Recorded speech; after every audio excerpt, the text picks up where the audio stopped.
Hi, I'm Chris Pfluger. I am the Chief Development Officer here at We Insure, and our series of We Wonders continues today. And because it is the summertime, it's some of the longest days of the year, it's hot, people are out on their boats. It's not just their boats, and we're going to talk about that in a minute. They're out on all their watercraft. So today, and actually one point along those lines, did you know that in the state of Florida, there are approximately over 850,000 boats registered with the state of Florida, watercraft of all sorts. So you can just imagine the amount of jet skis, boats, probably the most anywhere in the United States by far. And so today is going to be a focus not only on boat insurance, but all watercraft insurance. And it's going to be specifically in the state of Florida. And so today we have our resident expert with American Integrity, of course, Shelley Hayworth. Shelley, how are you? I am well, Chris. So happy to be here today. Thanks for inviting me. My pleasure. Well, I'm coming to you from the west coast of Florida, down here outside of Sarasota and Longboat Key, and you're up in the Panhandle. So it's an all Florida We Wonder today. Wonderful. Yes, I am up near the Panama City area. Nice. Quite a few boats up in your area as well, I can imagine. There are, we have Destin up here, which is a huge area for boats and a beautiful area. So yeah, we have quite a few boats or watercraft up here that we love to insure. Well, tell us a little bit about yourself and a little bit about American Integrity, and then we'll jump into a definition of boat/watercraft, and we'll jump into that right next. Well, thanks again, Chris. Again, my name is Shelley Hayworth. I am the Territory Sales Manager up in the Panhandle. So I manage from Leon County over to the Pensacola or Escambia County area. I also manage the corporate relationship we have with We Insure. So if you ever need anything, feel free to call me. I have been in this industry longer than I'm going to admit, because then I will age myself, but it's around the 20-year mark. So I've been with State Farm, and I've been strictly auto insurance, and now in the P&C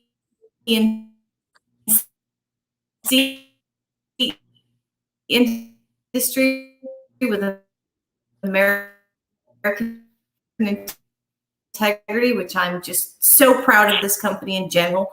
As you all know, we've been kind of leading the fight a long time. American Integrity has been in the industry now 15 years. So we're still fairly young, but we really are one of the leaders in the industry for not just financially strong of all of the carriers in Florida, the Florida-based carriers. So we're very proud of that. Well, great. Well, we have quite a few of our owners and offices in the state of Florida. We're based in Jacksonville, so this comes up quite a bit. So when we talk about watercraft, you're a great person to talk to because, again, over 850,000 of the watercraft are licensed and are registered in the state of Florida. So certainly this is the area to talk about boat insurance. So let's talk about that a little bit. So we actually are going to talk about watercraft. So what is a watercraft, and how do what are we insuring exactly? Great question. Watercraft. Everyone thinks of this as boat insurance. So I'm going to go insure my boat. And you made a really good point earlier. You said not just your boat, it's your watercraft. So basically, if it's in the water, jet skis. We have those little single sailboats that we can insure. Rigid hull inflatable. So basically, if it goes in the water, we can probably insure it. You have one of those very expensive kayaks, send that to us. We can look at the value, see if that's something. And that doesn't have an engine on it. So it doesn't always have to have an engine on it. But, when you think of watercraft, it's going to be that vessel that goes in the water that has an engine on it. How about this? How about one of those? Can we get one of those? I love that. Yes, we can insure that. Now, there's always restrictions, but we can talk about that later. Looks like two surfboards stuck together with a seat on it, but it does have an engine. It does have an engine. It does. And it is actually registered as the state of Florida as an actual watercraft. So I thought we'd throw some fun ones out there because, it could have almost anything, right? So that's why I want to make sure we talked about that. And that's why it's such a diverse topic. And the kayaks is interesting. Well, it doesn't have a motor. You still may need insurance, especially some of those kayaks can be $2,000, $3,000, $4,000. So it's not something that's insignificant either. Absolutely. And I've seen some up in the $5,000 and $6,000 range. So, Yeah, absolutely. That can be something that we can look at. Perfect. And so you guys, we're talking about insurance on this for the boats is really, or the watercraft is really just the state of Florida for you all, right? Yes, for us, we are a Florida only company. Got it. So that's the point I wanted to make. And again, it goes anywhere from, and there's some limitations on this. We'll talk about that in just a minute. So my question here is, are people usually, do you see an influx in insurance needs? Is it seasonal like it would be in some other areas, or is it truly year round? That's really another great question, Chris. The seasonality, I think, depends on where you are in the state. Because as you know, as you get into Central Florida, it's pretty much warm down there the whole year. You get up here in the Panhandle, a little bit cooler. In the winter, we get down in the 20s up here sometimes, not really boating season. So I think the seasonality is really going to depend on where you are in the state. But we insure them all year long. I think in the winter up here, we tend to go buy the boats, and then we use them when it's warm. And so when we think of boats, I'm thinking of like, fishing boats, but you mentioned before, it could be anything. So it could be bass boats or pontoon boats. It could be almost anything. How about those boats they use with the big fans on them, across the Everglades? Is that an out? Is that in or out? Those are airboats, and those are out. Those are out. Okay. Those are out. Those are almost like aircraft. I get you. So they're just skimming along. So we're going to skip that. That's a good way to look at it. They're almost like aircraft. There you go. So really, it's based on the temps and the area of the state. But I'm almost assured that in different parts of whether it's the West Coast or the East Coast, as you start going further south. I mean, that is kind of year round. I mean, people come down in January and they're still out in boats. It's a little chillier, but they're still out there. So fair enough. Well, let me ask you this. So are there any restrictions, and I'll start with number one, any restrictions on what boats, size, cost, anything, what kind of restrictions do we have on boats? And then we'll hit over to individuals. If you're an individual, what kind of restrictions may you look for?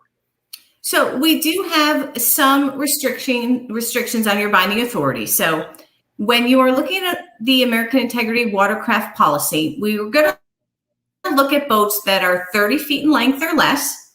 Okay. We're going to restrict you to 60 miles an hour or 2 engines, hull coverage up to 200,000.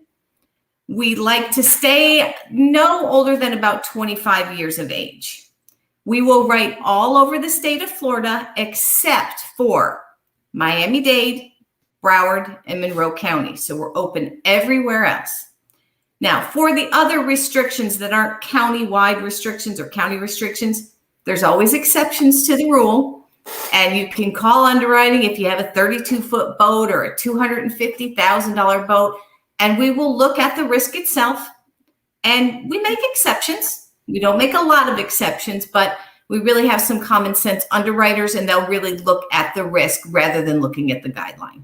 The other thing we have to watch out for are eligible vessels. So we are not going to write the airboats like you mentioned. Houseboats, because houseboats sit still. They're not actually out in the water. So we're not going to write a houseboat. And a trawler. And funny thing is, I wasn't 100% sure what a trawler even was, so I had to look it up. A trawler is a commercial vessel. It's going to be like the shrimp boats we see a lot up here. They have the nets that go out. They're netting fish. They're netting shrimp. That's a trawler, and we will not write those. Again, that's going to be a commercial risk. And we are personal lines only. So just personal, not commercial.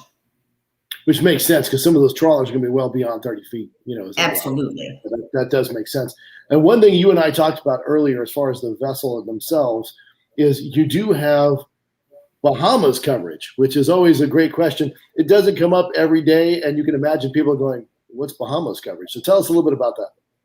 Well, our Bahamas coverage is an endorsement you can put on the policy. It's a 30-day endorsement for if you're going over to the Bahamas. So as we know, on the East Coast, that is a pretty normal trip. Get in your boat, head over to the Bahamas for the weekend.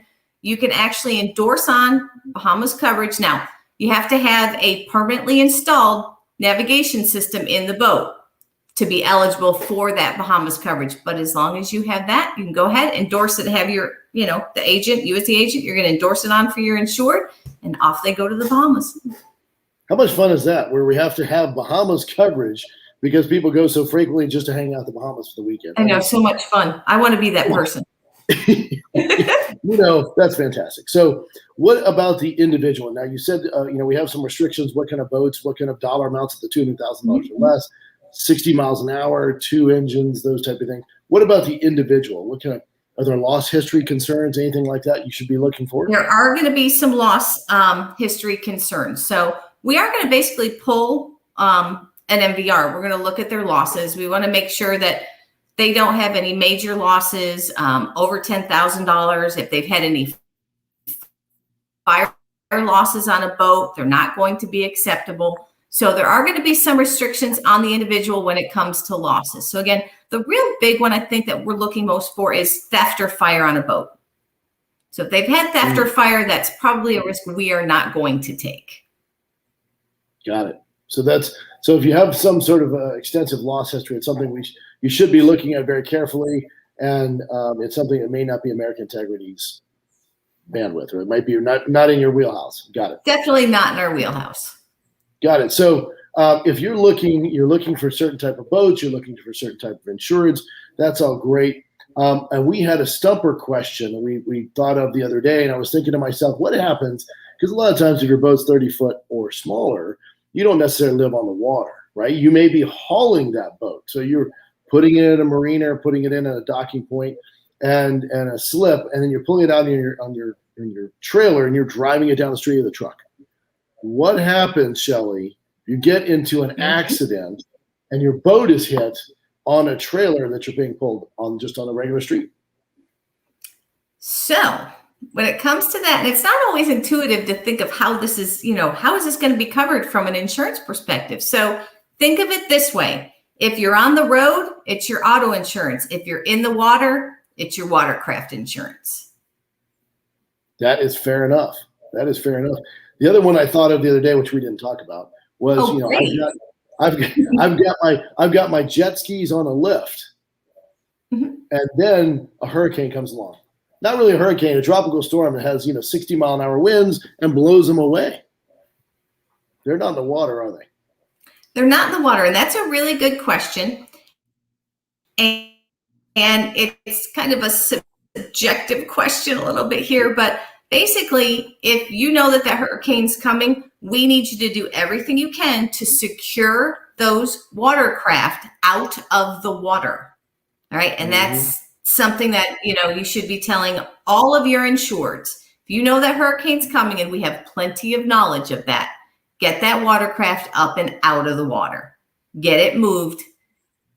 Just even if it's at a marina, have them get it up and out and put it in their dry storage. So you want to protect that risk the best that you can. Yeah, and that was the point. Again, I didn't try to catch you with another stumper there. The point is, obviously, we have advanced notice, of course, when storms are coming into your area, well past 500 miles away. So if you have any inclination that something's coming this way, you should protect your risk as much as possible. It's like you can move all your furniture in, you can do everything else. You certainly can move your watercraft. I do know, and again, this is not your area, right? If you have a 120-foot yacht, insurance for that is going to be very different, obviously, than everything else. But you have to have a captain, you have to have an escape plan, you have to have everything else in place just to get the insurance, because people expect in the state of Florida that there will be some sort of storm at some point. So a lot of things to consider. But I can tell you, this has been incredibly informative. It's one of those things that not everyone has to consider. If you live, in Iowa, you may have some lake boats and some bass boats and those type of things, but you don't think about, the standard seagoing watercraft or Bahamas insurance or, what happens if there's a major storm with 100-mile-an-hour winds. Doesn't come up every day, right? So very, very unique opportunities for insuring watercraft in the state of Florida. Absolutely. And kind of a last note, that we are an area where a lot of people from up north come down here for part of the year and then back up north. We also will provide coverage into the Great Lakes in Canada. So just one of those things to remember as you're insuring boats down here for people who are snowbirds. Maybe they live here 6 months, they live there 6 months. We will afford coverage into, as I said, the Great Lakes and Canada. Well, I have to say, Shelley, it's been very informative. Thank you for joining me today. And again, we truly appreciate and value the partnership we have with American Integrity. So again, thanks for joining us and giving us some insight into what watercraft insurance really looks like in the state of Florida. Thank you so much. I was so glad that you invited me, and love the partnership, and am looking forward to the partnership moving into the future. Great. Have a great day. Thank you very much. You too. Thank you.